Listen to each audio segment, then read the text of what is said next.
Hello everybody, hope you're doing well. This is my June wrap up. I have a whole YouTube video that should be coming possibly soon. I'll link it in my bio. But I'm gonna do this quick rapid fire because there's a lot to talk about, and yeah, I ended up reading 16 books in June. All of them was about queer people or by queer authors, because obviously June is Pride Month, and I made an iced coffee to do this, but the ice is melted. But anyway, here are some queer book recommendations. I'm trying to do it quick.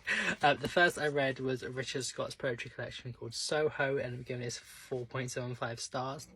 A lot of relatability, and I just really recommend this. Also, I underlined and starred quite a lot in this book as well, so yeah, if you get your hands on that, read that.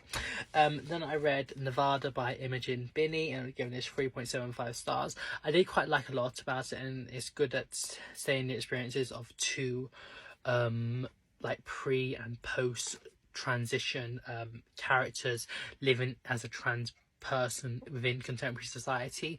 But I do have also some problems with it, especially like with the main characters monologuing and excessive use of the term alike, which just got quite jarring at times, but I would still recommend this book. Then I read Mooncakes by Wendy Xu and Suzanne Walker. Absolutely love this. I have a whole video on my TikTok.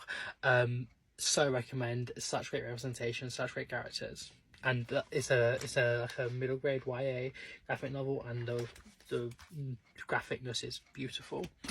Then I listened to an audiobook of The Hidden Case of Ewan Forbes by Zoe Played, and I'm giving this 4 stars. I think it's very good and about telling about how like the history of like trans law in the UK with different cases, but there was also some online discourse about the actual truth of some of what Playden writes, and sort of like this idea that is it right to write a biography of someone that was quite private. But anyway, I do think that it is still a good book. It's well put together and well researched, and I would still recommend it. But yep. Then I read Fake Dates and Mooncakes by Shirley. I also have a whole review of this. I absolutely love this, 5 stars. It's just so good about this sort of like a fake date romance brews with these two lovely characters, and there's just so much to it that I really loved. Then I read Permafrost by Eva Balthazar, translated by Julia Sanchez from Catalan. This has sort of like a lot of like razor sharp talking about like things about in modern life.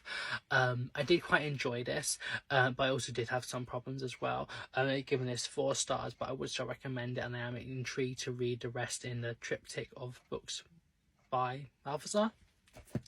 Then I read a book that I absolutely adore. This is Madonna of Bolton by Matt Cain, and I'm giving this 5 stars. This book really changed my idea of what is a good book. Is it something that's like lyrical and so well like written with lovely passages and great characters and really interesting plot, or is it just a book that you can really relate to and see yourself in? And I think it is the latter, because I cried for like a solid hour probably at this book. I really loved it. It sort of like follows the main character Charlie as he grows up from the age 9 to like mid-30s, about living as like a queer person. Talks about like the like idea of like queer shame, and has is very good at summing up the notion of it gets better. And yeah, whilst it is quite emotional, it is also very funny at times, and it is really a nice book, and the 80s references are just gold. So yeah, so recommend that. Then I read Happy Stories Mostly by Norman Erickson Pasaribu, translated from Indonesian by Tiffany Sao, and I'm giving this 4 stars. It's 12 short stories that sort of like queer the norm, and it puts like queer characters in like stories that are usually filled by heterosexual people. I do think it's really good, and it's like quite interesting about learning from what it's like to be quite queer in Indonesia, and yeah, there's a lot to them. It's called Happy Stories Mostly, but like mostly, I'm sorry, like very rarely I think you should be there instead, because these were quite emotional and sad. But yeah, it's overall I would recommend it. I am intrigued to read some of Erickson's poetry collections as well. But yeah. Then I read a middle grade book. This is Small Town Pride by Phil Stamper, and given this 4.5 stars. I really enjoy this. It's about the main character who comes out as gay to his parents, and it goes quite well. But then the father puts like this big pride flag in their front lawn, and the mayor starts getting like emails like, what does it show to people that visit our town, blah blah blah, or what is people thinking there's, we're gonna have a pride parade?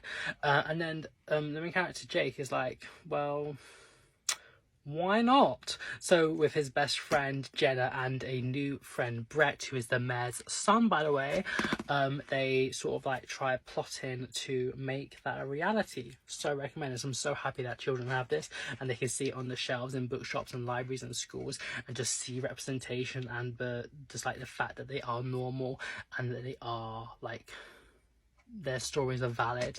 And yeah, so I recommend this for children, but also like as an adult I enjoyed it as well. Then I read Radical Love by Neil Blackmore. I really loved seeing them giving us 5 stars.